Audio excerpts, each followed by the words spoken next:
Hello बच्चों, कैसे आप सब। आशा करता हूं कि आप लोग बहुत अच्छे होंगे, मज़े में होंगे और अपनी बोर्ड परीक्षा की तैयारी में ज़ोर शोर से लगे होंगे। आप लोगों की सहायता के लिए हमने पिछले 10 वर्षों के सभी विषयों के जो ऑब्जेक्टिव टाइप क्वेश्चन है उसका एक हमने वीडियो सीरीज बना रखा है।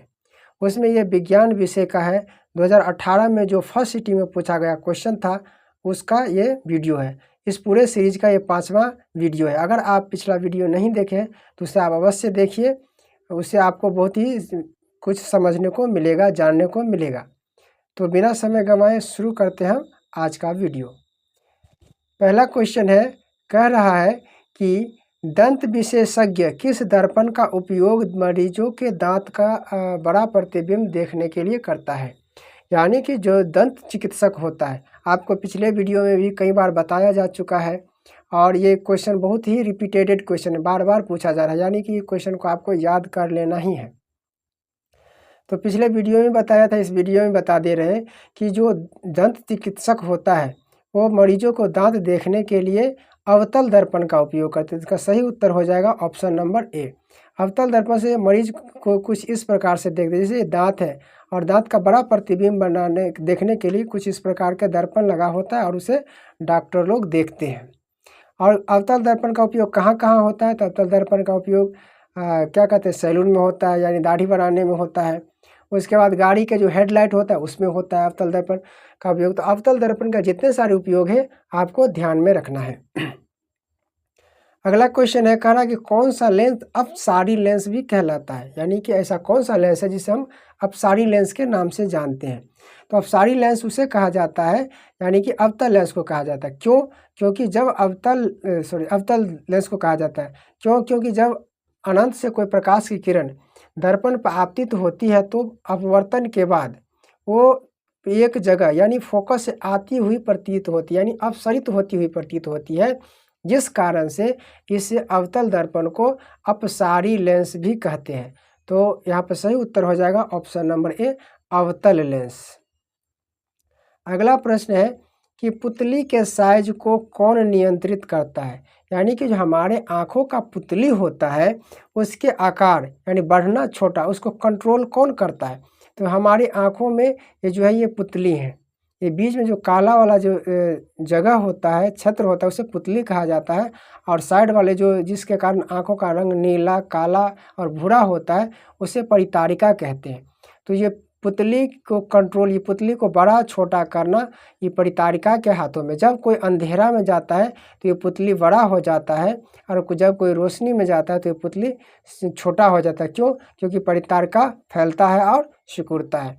तो पुतली का जो साइज है उसको कंट्रोल करने के लिए परितारिका होता है। तो इसका सही उत्तर हो जाएगा ऑप्शन नंबर ए, परितारिका। अगला क्वेश्चन है कि निम्न किस दृष्टि दोष को अवतल और उत्तल दोनों लेंसों से बने द्विफोकसी लेंस द्वारा संशोधित किया जाता है। यानी कि अगर ऐसा व्यक्ति जिसे कौन सा दृष्टि दोष हो गया है जिसके चश्मा में अवतल और उत्तल दोनों लेंस लगा हुआ है, ऐसा क्वेश्चन बोल रहा है। तो ऐसा वो है, उसे कहा जाता है जरा दूर दृष्टिता। यानी इस स्थिति में आँख सामंजस्य क्षमता पूरी तरह से खो देता है, न तो दूर की वस्तु को देख पाता है और न ही पास की वस्तु को। इस स्थिति में इसे दोनों लेंसों का जो चश्मा होता है वो बना होता है। तो इसका सही उत्तर हो जाएगा ऑप्शन नंबर सी, जरा दूर दृष्टिता। अगला प्रश्न है कि एक प्रयोग में अवतल दर्पण द्वारा किसी बिंब का प्रतिबिंब एक पर्दे पर प्राप्त किया जाता है। यानी कोई प्रयोग किया जा रहा है, उसमें एक अवतल दर्पण लगाया हुआ है और उसके आगे एक पर्दा लगा हुआ है जिस पर प्रतिबिंब बने। तो कह रहा है कि दर्पण की फोकस दूरी को निर्धारित करने के लिए प्रयोगकर्ता को मापने की ज़रूरत है। तो अगर दर्पण की हमें फोकस दूरी निर्धारित करनी है तो उस प्रयोगकर्ता को क्या नापने की ज़रूरत है? दर्पण तथा पर्दा के बीच की दूरी, दर्पण तथा बिंब के बीच की दूरी, ए और बी दोनों। तो ये दोनों ही होगा। तो इसका सही उत्तर हो जाएगा ऑप्शन नंबर सी। यानी दर्पण से पर्दा के बीच की दूरी भी नापेगा और दर्पण से बिंब यानी वस्तु की दूरी भी नापेगा, तब वह सेट कर पाएगा उसके फोकस दूरी को। तो इसका सही उत्तर हो जाएगा ऑप्शन नंबर सी। अगला प्रश्न है, कह रहा है कि शब्दकोश के छोटे अक्षरों, शब्दकोश का अर्थ होता है डिक्शनरी, यानी डिक्शनरी में जो छोटे छोटे अक्षर होते हैं, महीन अक्षरों से पढ़ने में थोड़ा कठिनाई होता है।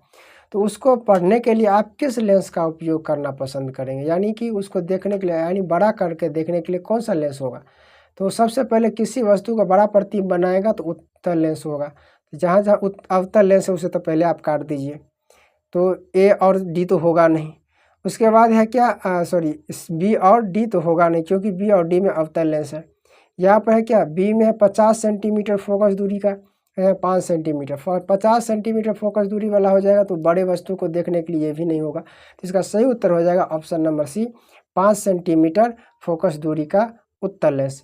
सही उत्तर हो जाएगा ऑप्शन नंबर सी। अगला प्रश्न है कि निम्न में से कौन विद्युत विभवांतर का एसआई मात्रक है। तो सीधा सीधा क्वेश्चन बनता है, विद्युत विभव का एसआई मात्रक क्या है, क्या कहते हैं, विद्युत धारा का एसआई मात्रक क्या है, तो सबका पूछता है। तो विद्युत धारा का एसआई मात्रक होता है क्या, एम्पियर होता है, यहाँ एम्पियर दिया गया है। उसके बाद होता है जैसे विद्युत विभवांतर का एसआई मात्रक, विद्युत विभवांतर का एसआई मात्रक वोल्ट होता है, प्रतिरोध का एसआई मात्रक ओम होता है। इस प्रकार सभी का एसआई मात्रक आप याद कर लेंगे, तो इसका सही उत्तर हो जाएगा ऑप्शन नंबर ए, वोल्ट। अगला प्रश्न है, लघु पथन यानी शॉर्ट सर्किट, जब किसी के घर में या कहीं भी शॉर्ट सर्किट हो जाता है यानी शॉर्ट लग जाता है, तो उस परिस्थिति में परिपथ का जो विद्युत धारा होता है उसका मान कितना होता है, बढ़ जाता है, घट जाता है, अपरिवर्तित रहता है या निरंतर परिवर्तित होता है। जैसे ही शॉर्ट सर्किट होता है तो उस परिपथ में जो विद्युत धारा का मान होता है वो काफ़ी बढ़ जाता है, जिस कारण से जितने भी उस में लगे होते हैं उपकरण सारे जल जाते हैं, पिघल जाते हैं तार। क्यों, क्योंकि उसमें अधिक हो गया, यानी तापमान बढ़ गया, विद्युत धारा का मान क्या होता है, बढ़ जाता है। तो इसका सही उत्तर हो जाता है बहुत अधिक बढ़ जाता है, ऑप्शन नंबर सी सही होगा। अगला प्रश्न है कि पश्चिम की ओर प्रक्षेपित कोई धन आवेशित कण, यानी पश्चिम दिशा में कोई धन आवेशित कण है, तो किसी चुंबकीय क्षेत्र द्वारा उत्तर की ओर विक्षेपित किया जाता है। तो यानी किसी चुंबकीय क्षेत्र द्वारा किधर विक्षेपित किया जाता है, उत्तर दिशा में। तो चुंबकीय क्षेत्र की दिशा क्या है, यहाँ से आप फ्लेमिंग के बाएं में हाथ के नियम से इसे पता लगा सकते हैं। तो इसका से होगा क्या, ऊपर की ओर जाएगा। कहाँ जाएगा ये, ऊपर की ओर। तो ये तो होगा ऑप्शन नंबर डी, ऊपरी मुखी।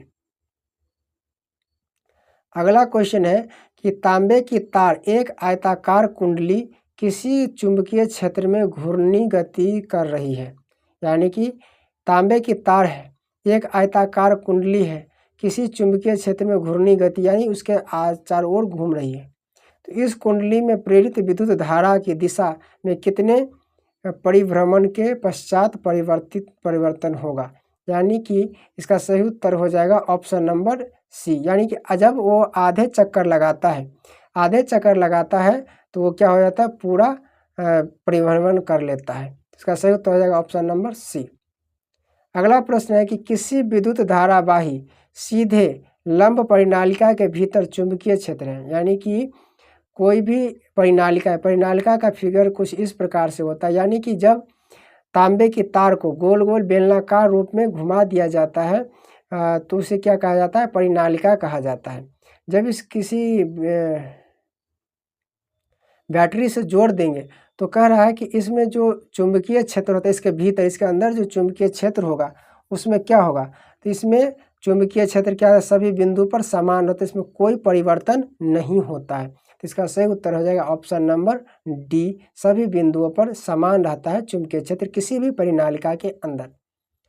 अगला प्रश्न है कि सौर कुकर के लिए कौन सा दर्पण सर्वाधिक उपयुक्त है, यानी कि सौर कुकर होता है, यानी सौर ऊर्जा से चलने वाले जो कुकर होता है उसमें कौन सा दर्पण लगा होता है और सबसे अधिक क्यों होगा। क्योंकि हम जानते हैं कि जब कोई प्रकाश अनंत से दर्पण पर आपतित होती है तो उसे फोकस पर मिलाने का काम करता है कौन, अवतल दर्पण। ये सौर कुकर है, सौर कुकर में ये जो दर्पण लगा होता है यहाँ पर अवतल दर्पण होता है। इधर से सूरज की प्रकाश आती है, परावर्तित होकर के सीधा जहाँ खाना रखा होता है उस पर फोकस करता है, चारों प्रकाश की किरण एक जगह, यानी कि उसके फोकस बिंदु पर क्या करता है, केंद्रित कर देता है, जिस कारण से वहाँ का तापमान बहुत अधिक हो जाता है और वो खाना पक जाता है। तो सौर कुकर में जो होता है उपयोग किया जाता है दर्पण, उसे कहा जाता है अवतल दर्पण। तो इसका सही उत्तर हो जाएगा ऑप्शन नंबर सी, अवतल दर्पण। अगला क्वेश्चन है, चिपको आंदोलन का मुख्य उद्देश्य संरक्षित करना था। यानी जो चिपको आंदोलन चलाया गया था, देखिए एक क्वेश्चन जो है आपको भूगोल में भी पूछा जाएगा और ये इसमें भी पूछा गया है। तो चिपको आंदोलन का मुख्य उद्देश्य था वृक्षों को बचाना। तो इसका सही उत्तर हो जाएगा ऑप्शन नंबर बी। और चिपको आंदोलन कहाँ चला था उस समय में, क्या था, उत्तर प्रदेश, वर्तमान में क्या है उत्तराखंड, सुंदरलाल बहुगुणा के द्वारा ये आंदोलन चलाया गया था, जिसमें क्या जो जगह ठेकेदार थे उससे जो पेड़ों का रक्षा करना था। और पेड़ों का रक्षा करना क्या था, तो सभी लोग, आदिवासी लोग जो थे, पेड़ों को अपने हाथों से पकड़कर अपने उस गले से लगा लेता था, यानी उस पेड़ में चिपक जाता था। ये लोग हम पेड़ को नहीं काटने देंगे, इसी कारण से उसका नाम पड़ गया चिपको आंदोलन। तो चिपको आंदोलन क्या था, वृक्षों को रक्षा करने के लिए किया गया था। इसका सही उत्तर हो जाएगा ऑप्शन नंबर बी। अगला प्रश्न है, निम्नलिखित में से किस विलयन का उपयोग दीवारों का सफ़ेदी करने के लिए किया जाता है। यानी कि जो हम लोग अपने घरों को पेंटिंग करते हैं, दीवारों को सफ़ेदी करते हैं, तो उसमें से किसका उपयोग किया जाता है, किसके विलयन का।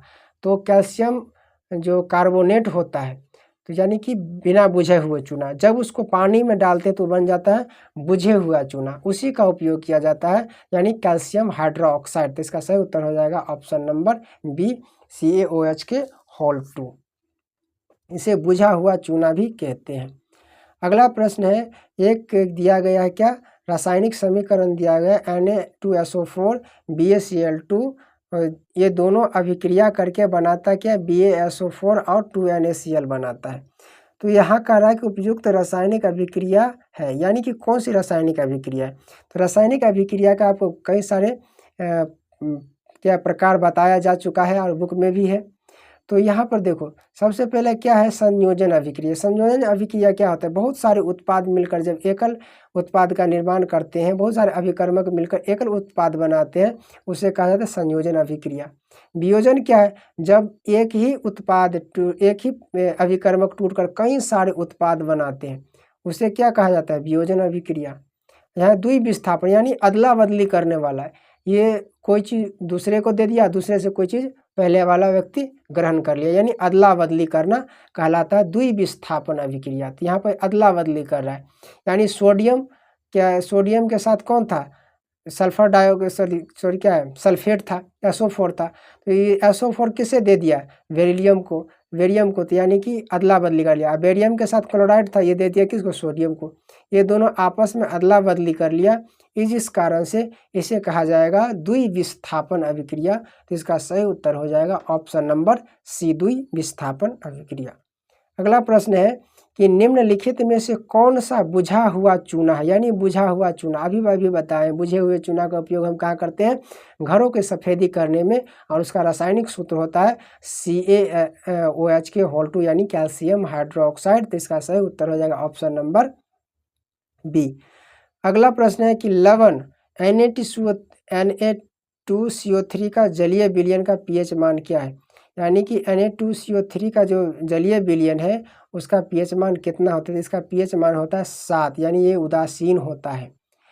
अगला प्रश्न है कि बॉक्साइट किस धातु का महत्वपूर्ण अयस्क है। ये भी क्वेश्चन कहाँ का है, ये भूगोल में भी पूछा जाएगा और ये यहाँ पर क्या कहते हैं, केमिस्ट्री में भी पूछा जाएगा। तो ये दोनों जगह काम करता है, कुछ कुछ क्वेश्चन साइंस में और SST दोनों में के लिए होता है। तो इसे याद कर लीजिए। बॉक्साइट का जो बॉक्साइट जो होता है वो एल्युमिनियम का क्या होता है, अयस्क होता है। लोहा का अयस्क भी होता है, कि लोहा का अयस्क क्या नाम है, हेमेटाइट, मैग्नेटाइट और लिमोनाइट। इसका भी आप नाम याद रखिएगा। तो बॉक्साइट का किसका अयस्क है, एल्युमिनियम का। तो इसका सही उत्तर हो जाएगा ऑप्शन नंबर सी। अगला प्रश्न है, लोहा एवं इस्पात को जंग से सुरक्षित रखने के लिए, यानी हम चाहते हैं कि लोहा या स्टील ये दोनों में जंग ना लगे, तो उसके लिए हम क्या करेंगे, उस पर किस धातु की पतली परत चढ़ा दी जाती है। तो लोहा और इस्पात को जंग से बचाने के लिए उस पर हम जिंक का क्या करते हैं, परत चढ़ा देते हैं, ताकि उसमें जंग ना लगे। तो इसका सही उत्तर हो जाएगा ऑप्शन नंबर डी, जिंक। अगला प्रश्न है कि किस रासायनिक यौगिक को गर्म करने पर प्लास्टर ऑफ पेरिस प्राप्त होता है। यानी कि ऐसा क्या है जिसे हम गर्म करें तो प्लास्टर ऑफ पेरिस का उपयोग होता है। तो इसका सही उत्तर हो जाएगा जिप्सम।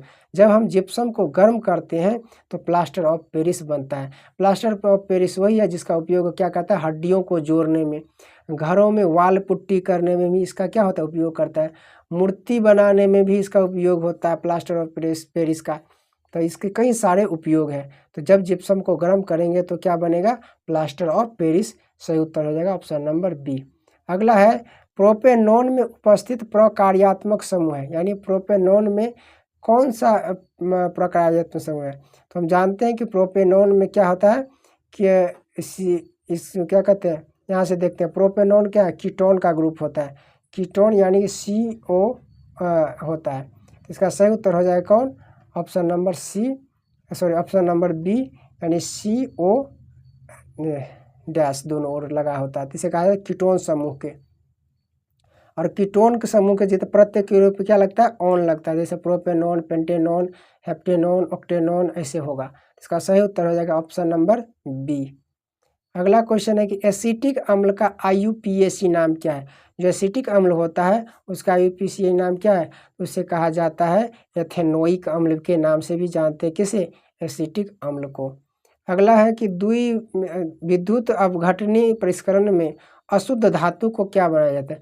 जो विद्युत अपघटन होता है उसमें क्या होता है, एनोड जो होता है, एनोड पर क्या होता है, अशुद्ध धातु होता है, और कैथोड पर क्या होता है, शुद्ध धातु आता है।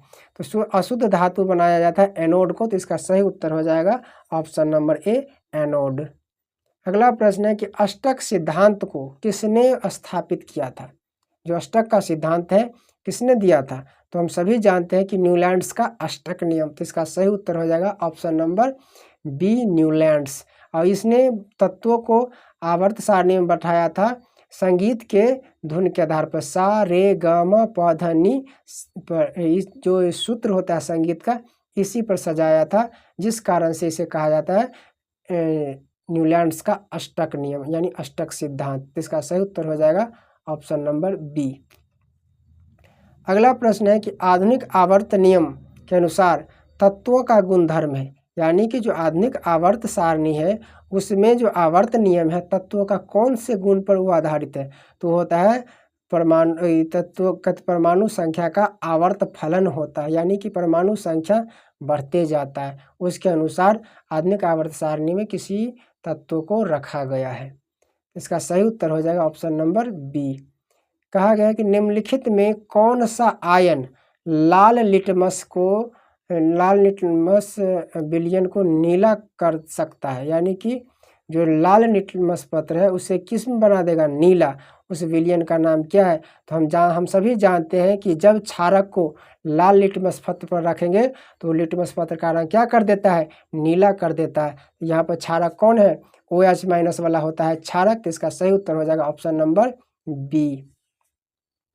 अगला प्रश्न है कि पादप में जाइलम उत्तरदायी होता है, यानी जो पादप होता है, पेड़ पौधे होते हैं, उसमें जाइलम का काम क्या है, तो आपको पिछले वीडियो में ही बता चुका था। जाइलम यानी ज से जाइलम और ज से जल, यानी जाइलम का काम होता है जल ले जाने का, यानी कि जो जड़ें होता है, जड़ों से जो जल होता है तथा खनिज लवण होता है उसे पेड़ के तनों तक यानी पत्तियों तक पहुंचाने का जो काम होता है वो जाइलम का होता है। तो यानी जाइलम करता है जल का वहन और फ्लोएम करता है बने हुए भोजन को फैलाने का काम।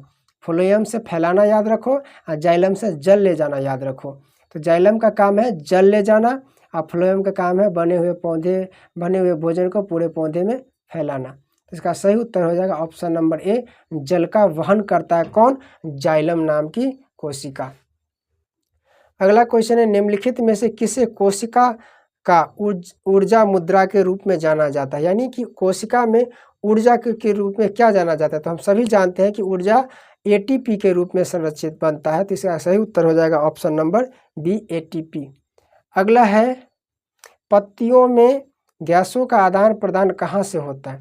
जो पत्तियाँ होता है उसमें गैस का आदान प्रदान कहाँ से होता है, तो वो होता है रंध्र के द्वारा। तो इसका सही उत्तर हो जाएगा ऑप्शन नंबर बी, रंध्र।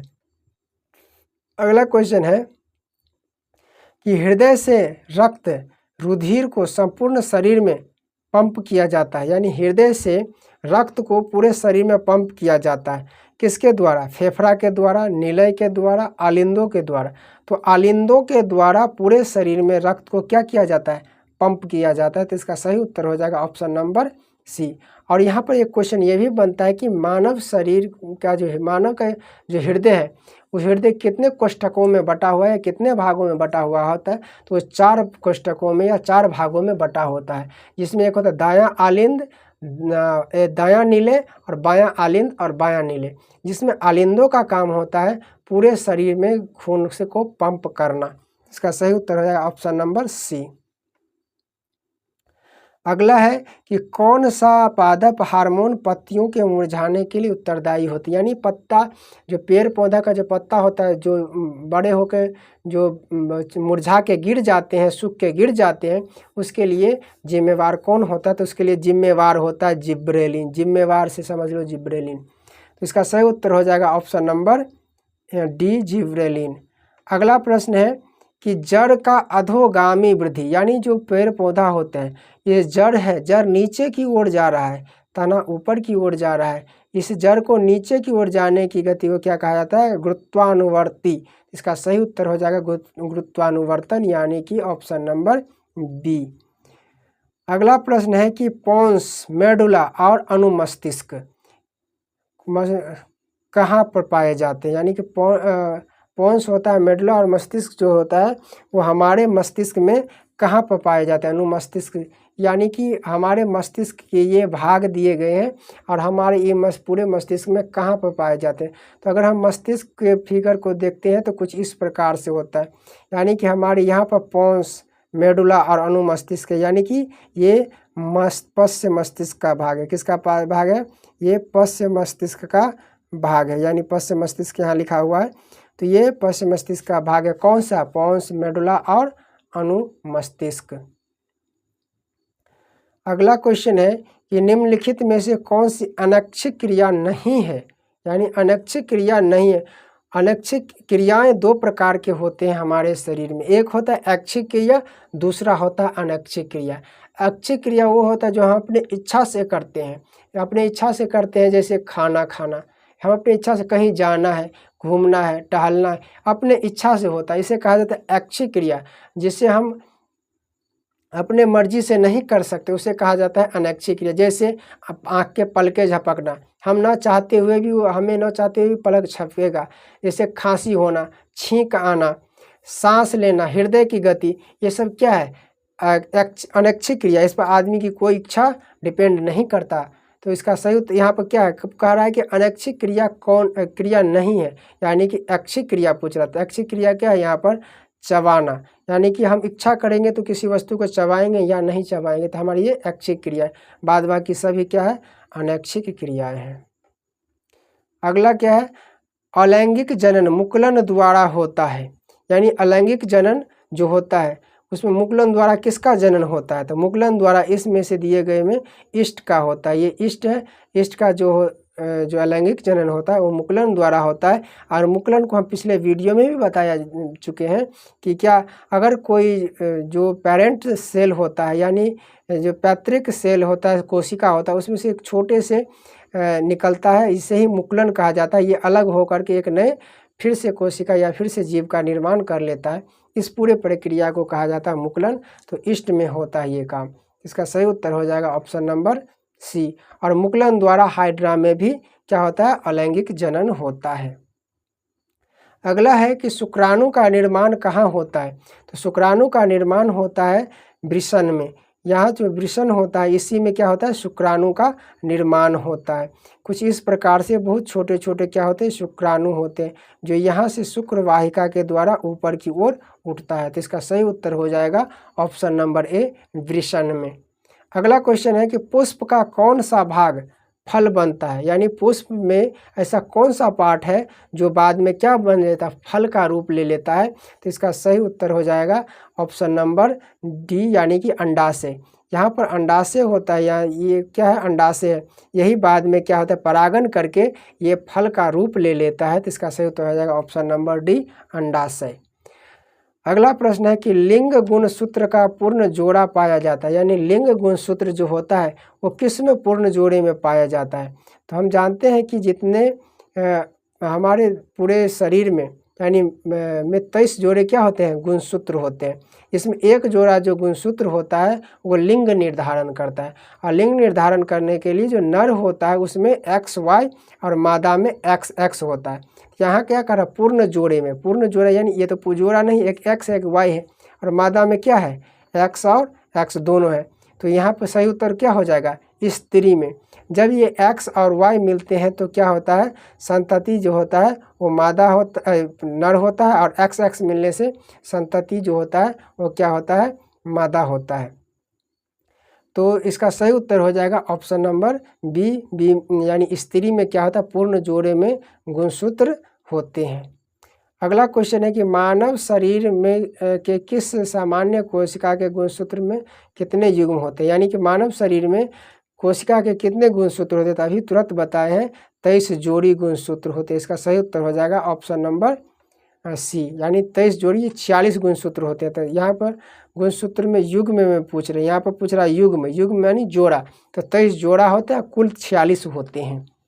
अगला प्रश्न है क्या, निम्नलिखित में से कौन से समूह में केवल जैव निम्नीकरण पदार्थ हैं, यानी जो यहाँ पर समूह दिया गया है इसमें पूछा गया केवल कौन से जैव निम्नीकरण है, यानी जैव निम्नीकरण उस पदार्थ को कहा जाता है जो पर्यावरण में रख देने से पुनः वो क्या हो जाता है, मिट्टी में मिल जाता है, यानी पर्यावरण यानी प्राकृतिक में पुनः मिल जाता है, उसे कहा जाता है जैव निम्नीकरण। तो यहाँ पर प्लास्टिक है, तो प्लास्टिक फिर से मिट्टी में नहीं मिलता तो होगा नहीं।